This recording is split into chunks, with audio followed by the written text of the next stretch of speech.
Pai aflito. Amém. Meu amigo e irmão Caio, desculpe estar fora do assunto, mas preciso de uma palavra. Não tem assunto, eu só quero que tenha algum, né? É. Até agora não teve nenhum. Pensei que não fosse precisar de sua ajuda direta, pois te acompanho muito e você... E te acompanho muito do que você viveu, já tem me ajudado a seguir em frente. Há quase 5 anos atrás eu perdi um filho para uma enfermidade que até hoje não sabemos o que aconteceu. E foi através dos seus conselhos e na certeza da eternidade, Amém, que ele e nós temos em Deus, amém, que encontro forças para prosseguir. amém. Eu tive 2 filhos, tá, Caio? Uma menina e um menino. O menino contraiu catapora, ficou bom. Mas a irmã também acabou pegando. Quando no fim da catapora, a menina foi acometida de meningite. Foi mais um período de angústias, pois a catapora deixou sua imunidade embaixo. A tensão foi grande, mas a cura da meningite veio. Passados 3 meses, meu filho de 7 anos foi acometido de uma enfermidade que baixou completamente a sua imunidade. Com toda a luta e tratamento, em 5 dias, ele morreu. Dá para imaginar a dor que estamos vivendo. Eu imagino. Ela estava com 11 anos de idade, sabe, Caio? Foi um choque para todos. Resistimos na fé e na força do Espírito Santo de Deus. Mas para falar para ela de um Deus de amor ficou muito difícil. Pois sempre me diz, meu Deus é a mulher dele, sempre me diz, se Deus é amor, por que não curou ele? De lá para cá, a gente passou por momentos difíceis de aceitação. Eu não perco a fé em Deus, mas minha esposa sempre diz, por que tanta coisa tem acontecido com a gente? E a resposta que eu dou é essa. Tudo acontecer só com os outros, né? Com a gente não. A vida mesmo Puxa assim. Vida, se Deus nos ama, então nos poupe e ferre o mundo. Ferre o mundo, mas já que Deus nos ama, aqui em casa não. O amor de Deus para essas pessoas tem a ver com o alinhamento dos indivíduos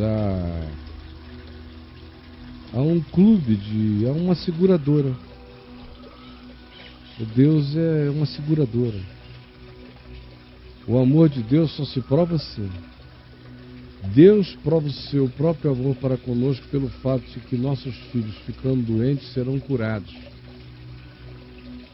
do jeito que a gente quer que seja.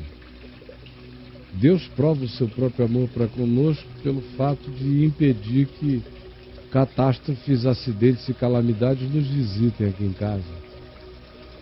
Deus prova o seu amor para conosco pelo fato de que tudo de ruim acontece com os nossos vizinhos, mas conosco não. Aleluia, graças a Deus. Deus prova o seu próprio amor para conosco pelo fato de nos ter colocado no bendito mundo de Truman, com uma abóbada em cima, nos feitos cidadãos de Pleasantville, com tudo dentro dos esquadros, em conformidade e simetrias totais e cronologias sem variabilidade. Afinal de contas, o amor de Deus é medido assim, pelo fato de que a nossa grama é mais verde, nossas árvores dão mais fruto. Parece um hino nacional brasileiro. Nossos campos têm mais brilho, flores, mais nossos bosques flores. têm mais vida. É tudo assim. Tem mais, tem mais, tem mais. Assim Deus prova. É um hino nacional particular que Deus canta. Teus campos têm mais vida, ó filho crente. Tudo num exagero brutal. É porque vocês foram todos treinados no Deus babá, no Deus pai de playboy, no Deus líder da confraria, no Deus da loja que beneficia os seus membros, os seus adeptos mais fiéis.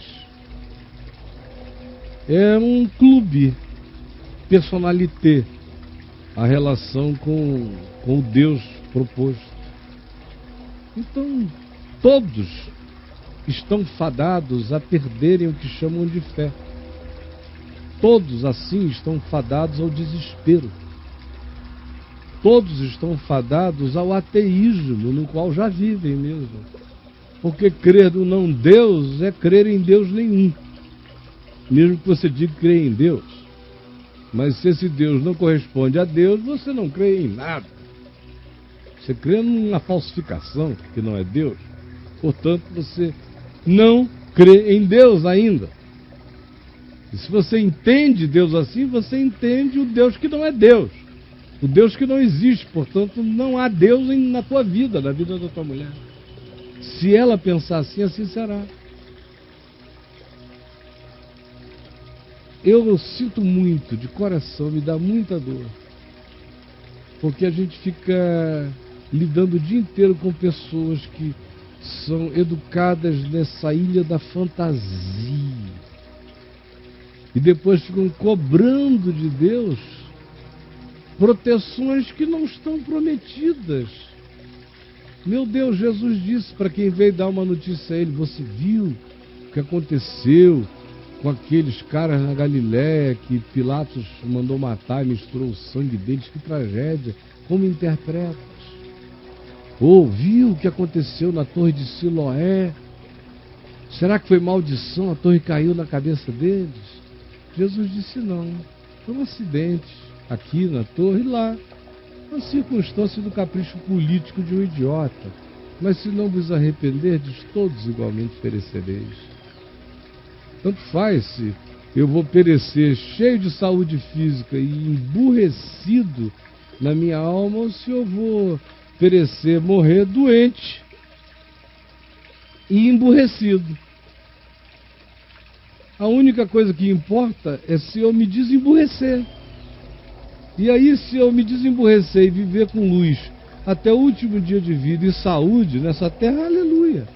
E se eu me desemburrecer e ganhar luz, e assim mesmo for um doente e morrer cedo, aleluia. Porque em Cristo Jesus, eu vou repetir pela bilionésima vez, vida eterna não é imortalidade. Vida eterna é uma qualificação do ser. Mas para vocês, vida eterna é saúde, é imortalidade, é longevidade, é não acidentabilidade, é o seguro. É o negócio de seguro, é o negócio de saúde, é o Golden Cross divino. É patético, gente, me dá muita angústia. Imagina, ontem, por exemplo, meu filho me ligou, um deles, falou: ó, pai, fiz uma biópsia aqui, eu estava esperando já o resultado, e deu um material de natureza cancerígena. Aí ele falou o nome do câncer. É um câncer que tem que cuidar, é na pele, tem que cuidar, tem que tratar, ele vai ter que ter todos os cuidados daqui para frente. Já foi removido, mas tem um poder de alguma capacidade metástica, por isso não pode dar bobeira. Em momento algum eu falei: Deus, por que na pele do meu filho? Graças a Deus é no meu filho, graças a Deus é na minha casa, porque é um problema menos. É menos gente dizendo por que Deus, é menos gente blasfemando, porque todo mundo na minha casa foi ensinado que Deus não é segurador de saúde, que Deus não é apólice. Todo mundo foi ensinado que longevidade é legal quando a vida é boa e a mente é saudável e o coração é limpo.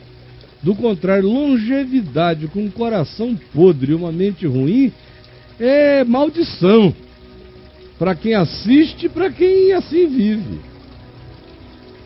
Vida eterna tem nada a ver com imortalidade. Hoje tem gente nascendo e morrendo uma hora depois, minutos depois, herdeiros da vida eterna, da qualidade da vida eterna, e não tiveram nenhuma vida cronológica.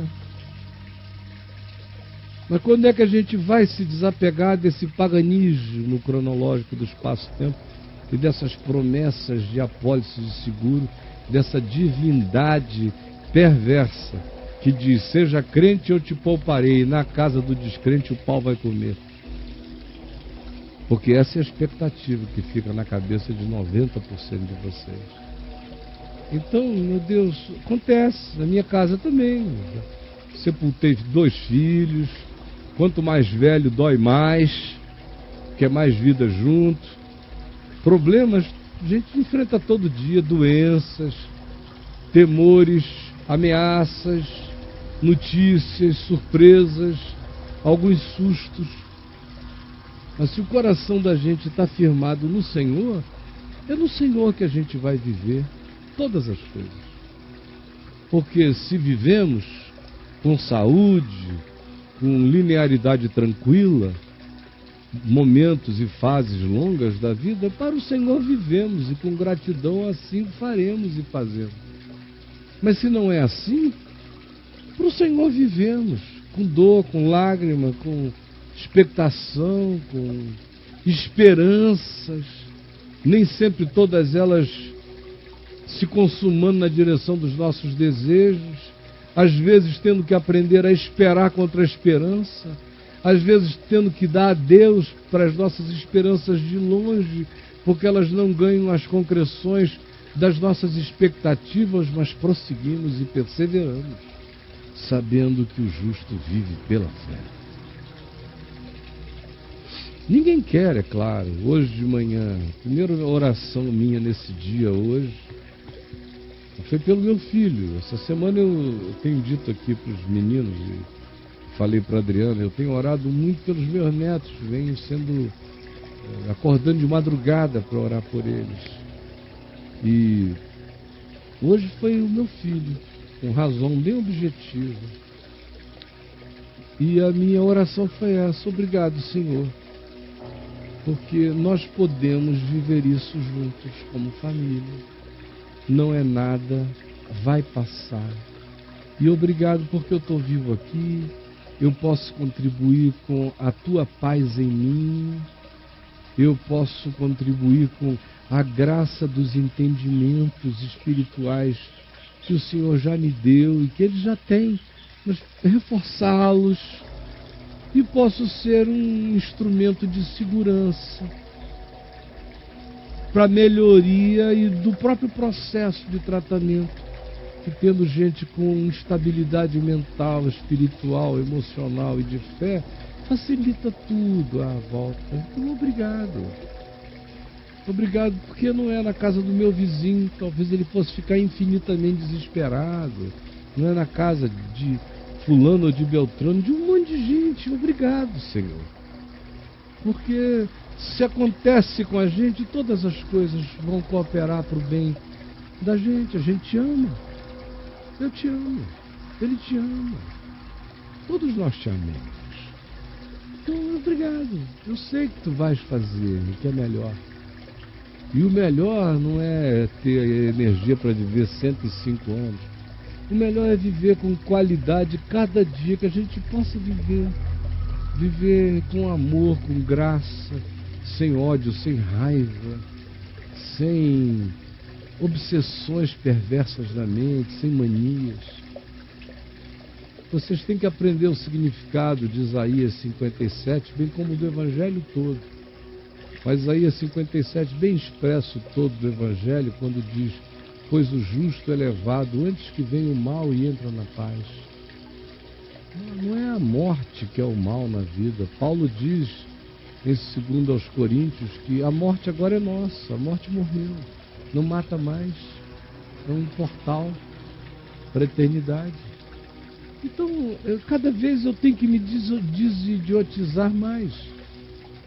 A gente sofre quando um amado da gente vai, sofre profundamente. Às vezes a gente sofre mais pelos que estão sofrendo por ele do que até pela partida dele. Porque quem tem uma consciência espiritual em Cristo celebra o que a pessoa recebeu.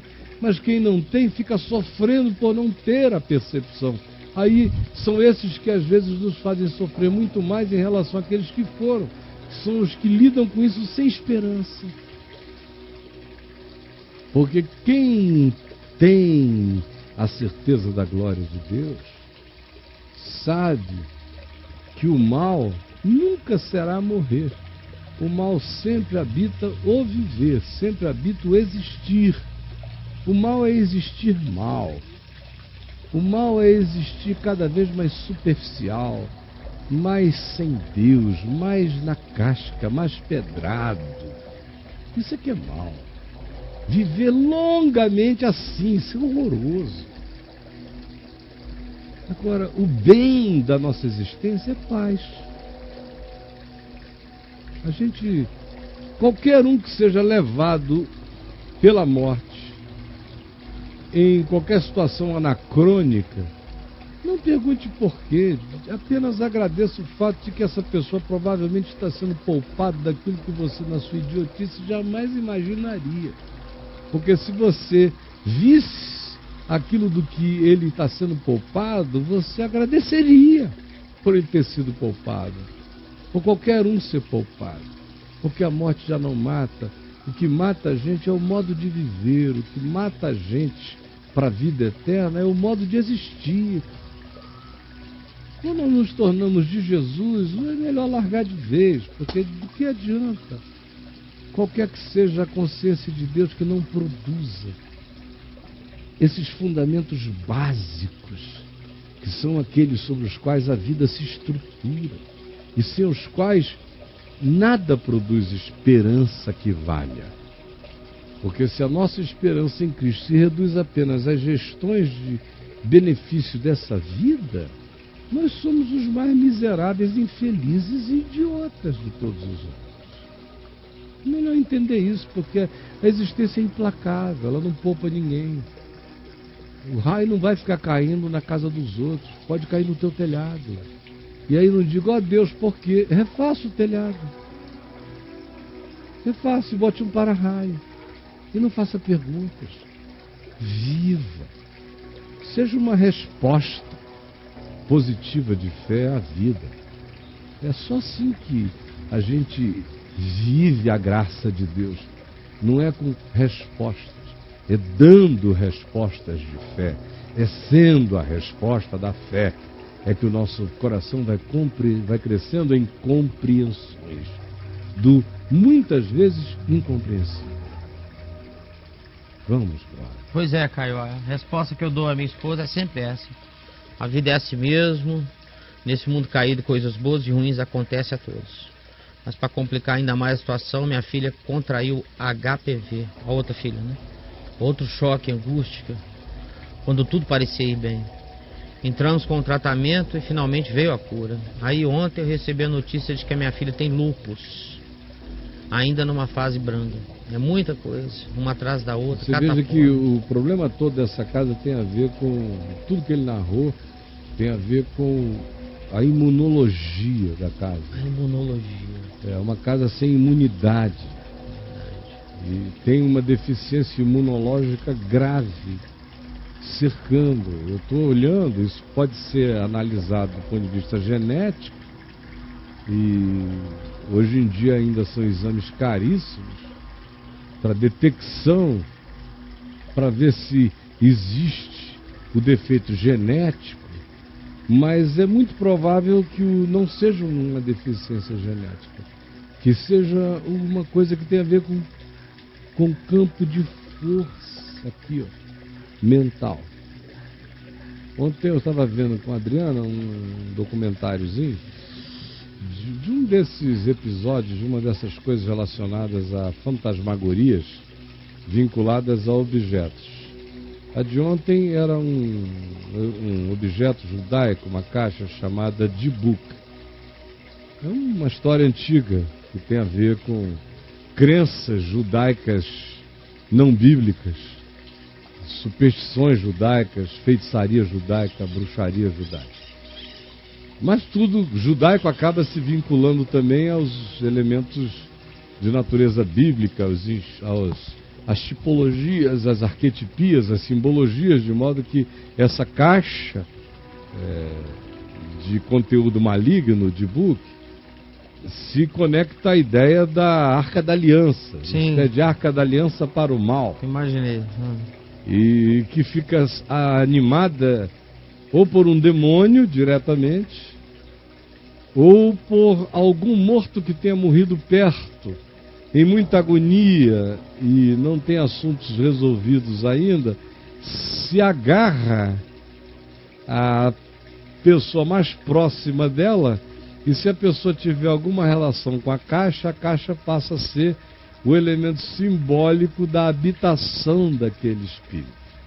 Aí tinha lá a história, essas tipo o Violino Vermelho. Viu esse filme? Não.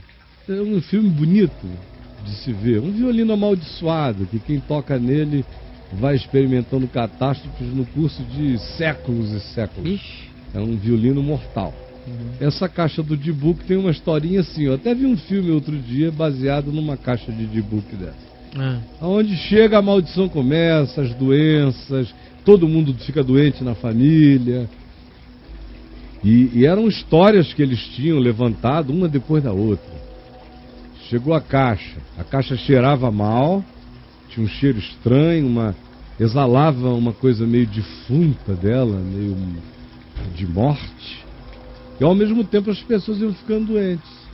E não sei por que cargas d'água, cada um desses donos, ao invés de se desfazerem dessas caixas, eles ficam empurrando para um outro. Aí faz leilão, anuncia no jornal, vai passando para frente. Vai passando para frente. Aí daqui a pouco vem outra história do cara, se comprei a caixa, tô alegre, aí começa a ficar doente, isso e aquilo. Isso. Tem a história de uns alunos lá que pegaram a caixa, um deles foi a maior confusão, a caixa abria a porta sozinha, era uma calamidade. Anuncia a caixa do bom negócio. Aí um outro sujeito compra. Aí ele não sabia da história e começa ele a ficar doente, não sei quem a ficar doente, os filhos a ficarem doentes, a aparecer coisas em casa, todo mundo adoecer. Aí só pode ser essa caixa, a caixa cheira mal. Aí vem todo estudo sobre a caixa, não sei o que e tal. Eu só estou olhando aquilo tudo e, meu Deus, mas é ignorância espiritual. É uma miséria mesmo, né? É uma miséria. Você não ter lucidez, não ter luz, não ter entendimento. É muito, muito, muito horroroso viver sem entendimento. Porque de fato aquela caixa não é nada. Aquela caixa eu faço com ela o que eu quiser, eu queimo, eu guardo vinho, eu faço qualquer coisa em nome de Jesus, porque a minha cabeça não vai alimentá-la. Não vai. No fim aparece lá um psiquiatra e que até fala algumas coisas sãs sobre o assunto. Não, desculpa, o que eu estou vendo é um mecanismo mental aqui, de estímulo de natureza praticamente paranormal. Porque as pessoas que compraram a caixa, que eu observei que elas tinham em comum essa busca pela coisa estranha, pela coisa esquisita, isso e aquilo. Já tinha um histórico, ainda que não conhecessem informações, já tinha uma expectativa de serem possuidores de coisas diferentes, imantadas, carregadas, com histórias pregadas à madeira, ao artefato. São esses colecionadores místicos de coisas. Então, claro, já tinha o trilho encaminhado. Ela tem consumidor. Já tem consumidor e terá sempre. Tem gente que consciente ou inconscientemente se vincula a esse tipo de coisa. Sim. No caso do nosso amigo, é claro que não tem a ver com nenhum objeto nesta casa. O objeto é aqui, é essa caixa aqui. É esse D-Book mental. Esse D-Book craniano, essa caixa craniana. E eles têm que ver que espírito de negatividade está presente nesse ambiente. Porque o que me chama a atenção é a sequência. São 6 ou 7 ocorrências que incidem sobre imunidade, sobre o sistema imunológico. Isso tem que ser avaliado com perspectiva na ansiedade familiar que eles vivem, ou nas desesperanças existenciais de um ou dois, às vezes da mulher, da mãe. Sim. Uma mãe negativa, mentalmente, é uma grande irradiadora de coisas. Ela tem vínculos muito mais umbilicais com os filhos. Ou se é a estrutura familiar, ou se é um dos filhos, ou se foi uma ocorrência negativa que os traumatizou de tal modo que eles desenvolveram essa expectação negativa, invocatória. Fica isso rodando no inconsciente.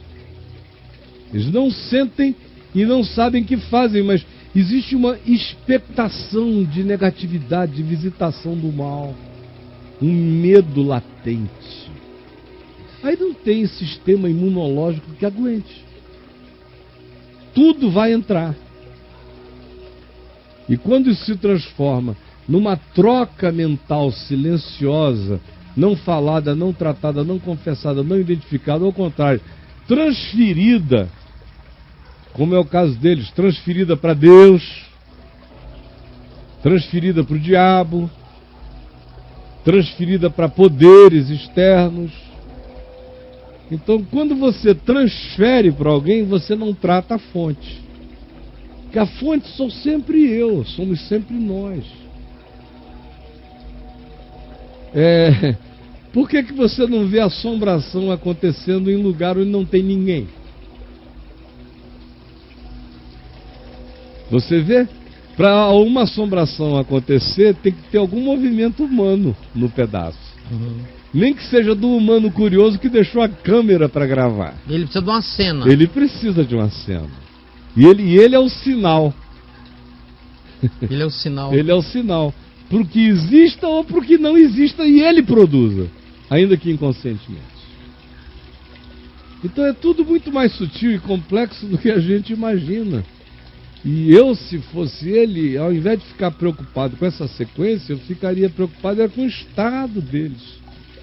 Porque o estado atual da esposa dele é um estado invocatório de negatividade. A pessoa fica nessa de por que nós. Começa a dizer, é aqui que é o marco zero da calamidade. A esposa dele, por exemplo, já arriscou o X do marco zero da calamidade. Aí a filha também.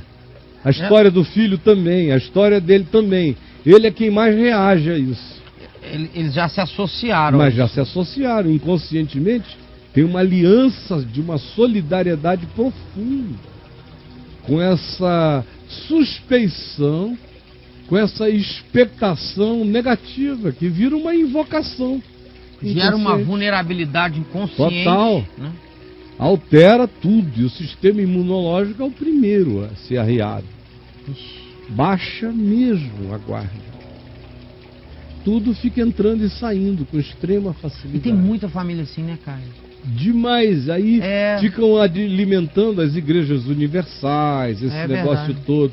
Por que a história de maldição hereditária pegou tanto?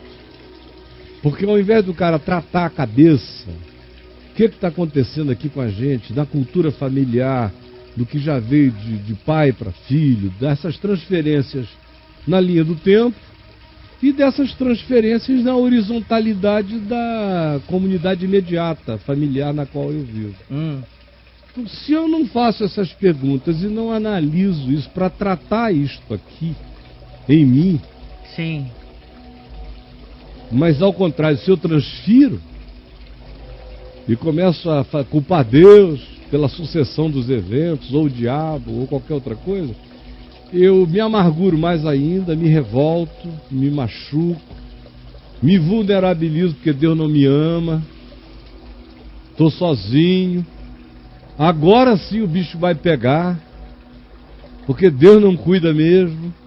Aí imagina como vai ficando. Ô Caio, e essa coisa de transferir é uma forma que a pessoa tem de tirar de si o problema? Ninguém gosta de tratar nada em si. Se a gente pudesse botar as doenças nos outros, né? Nós faríamos. Assim como calamidade é bom para a gente entender na casa do outro. Doença a gente entende na vida do outro.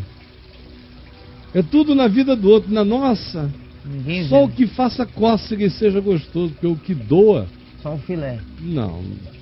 Deus não está presente se doer na minha vida. Aí fica impossível haver evolução, maturidade, saúde mental. Um ateu positivo, Stephen Hawking, da teoria de tudo positivo, é um indivíduo com um campo de força imunológico 100 vezes mais forte do que o da casa dele. Por mais tortinho que seja. Não precisa crer em Deus, uma atitude positiva. Você imagina, se o Stephen Hawking estivesse Hawkins tivesse interpretado a condição dele perguntando onde está Deus, ele estava, enfim, não tinha feito os progressos. Ele não ia chegar a lugar nenhum. Lugar nenhum. Agora, porque ele até foi para outro polo, disse, bom, dói tanto que eu não quero nem saber de Deus. Não há Deus, existe o universo. Vou descobrir o resto aqui. Não existe, eu vou me concentrar no que eu posso ver. E foi positivamente, está aí até hoje. Agora, com outra atitude mental, pode dizer que crê em Deus de manhã e tarde e de noite, mas se o Deus foi esse da apólice de seguros, está danado. Deus da Sul-América. Deus da Sul-América está perdido, da Porto Seguro está perdido. Vamos lá. Aí a questão dele, pivotal aqui, no final, ele fecha a pergunta seguinte. Ô Caio, descobriu que a filha tem lúpus. Ele fala, Caio, como falar para uma menina linda, cheia de vida, que ela tem uma enfermidade dessa proporção? Eu fico com medo da reação, pois a mesma já vive dizendo que tudo acontece com ela, a energia. Isso já é cultura da casa. Como vou conseguir orientá-la a amar a Deus? Estou abalado Primeiro, e por vezes vocês têm que mudar essa com a vida. cultura familiar, que é a família ha-ha. Ó dia, ó mês, ó ano, ó azar. Então, por causa de coisas que aconteceram, eles foram ficando assim, e porque foram ficando assim, as coisas começam a acontecer a partir deles. Então, acidentes e incidentes aconteceram. Aí eles se traumatizaram porque eles tinham uma teologia de proteção de apólice de seguro. Sim. Aí isso aí caiu. Teologia de proteção. Caiu por terra. Aí ficaram vulnerabilizados. Aquilo os traumatizou. Com aquele trauma veio uma outra experiência igualmente, coincidentemente, negativa para eles. Aí pronto, já criou dois elos, já tem uma corrente inteira. Vai criando. A mente do estado mental já compõe a corrente. Ela fica sempre muito maior do que os fatos. Isso já virou uma cultura familiar. Quem partiu, quem morreu, já morreu sob essa cultura. Quem está vivendo, respirando esses ares. Agora, o que fazer? Tem um monte de meninas da idade da tua filha com lúpus. Como meu amigo Bento Souto. Procura o Bento Souto no Facebook. Bento Souto. Ele é meu amigo no Face. Bento Souto. Entra aqui através do Braulio. Procura os meus amigos lá. Procura, você acha o Bento Souto. Só um exemplo dentre milhares de outros. A filha dele linda, jovem, inteligente, precoce, maravilhosa, lúpus. Há um tempão. Ela fez um tratamento de hemoterapia e teve uma melhora significante no processo. Sim. Mas nada que seja interpretado como uma cura. Melhorou o processo dela. Ficou num estado de latência infinitamente melhor. Na hemoterapia. Uma conversa com o Bento não é para ele te dar uma receita de tratamento, que ele não a possui. Ninguém possui ainda. Mas é para ele te servir de exemplo e experiência de como se conversa com uma filha jovem, linda, que tem lúpus, sobre lúpus. E a menina prosseguiu, namora, gostoso, viaja, trabalha, é culta, tá cheia de amores, está com o coração tomado por alegrias românticas. De vez em quando eu tenho essa história de como ela está vivendo algum momento feliz da vida, está vivendo a juventude dela com normalidade, porque a atitude mental não ficou com lúpus. O problema é quando a mente da gente fica com lúpus, quando a mente da gente fica com HPV, quando a mente da gente vai ficando com papeira, com cachumba, com catapora, quando a mente da gente entra nesse estado, e isso vira uma cultura, num gueto de negatividades, aí é um atrativo para todas as invasividades, das virais às bacteriológicas, sem falar naquelas que são produções imediatas da própria mente incidindo sobre o corpo. Enfim, tem que mudar a atitude de vocês. Vocês deveriam pegar um livrinho meu chamado Resposta à Calamidade e lerem-no em voz alta, uns para os outros, todos os dias. Resposta à Calamidade. Está lá na loja do meu site. Pegue esse livro, leia. São capítulos de mensagens sobre calamidades e estados calamitosos. Pegue lá e leia com ela. Leia em voz alta, na casa, na família. Leia O Divã de Deus. São todos livros onde ninguém diz que nenhum mal te sucederá, significa dizer que você não vai ter dor de cabeça, acidente, problema, não. É no conceito de Deus, é o mal segundo Deus, não é o que eu chamo de mal. Eu chamo de mal tudo que dói. E tem coisas que Deus chama de bem por causa da dor. Justamente porque eu estou precisando de um bem que doa. Tudo é outra coisa quando a mente muda. Aí nenhum mal te sucederá, porque tu não vais interpretar a vida com interpretações malignas. É isso aí. Aí isso não garante que nada te doerá. Significa apenas que você vai sofrer infinitamente menos. Porque uma coisa é sentir dor, outra coisa é ter sofrimento. A casa de vocês já foi visitada pela dor, mas não parou de ser visitada pelo sofrimento. A dor nos visita, o sofrimento a gente cria, mantém, sustenta.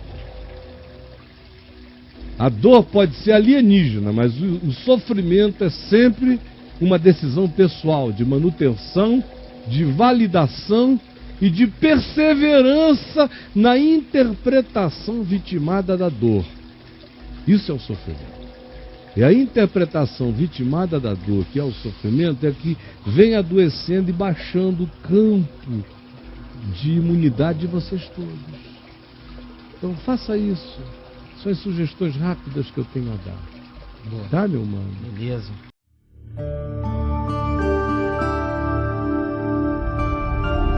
Vem me ver TV. O canal é você.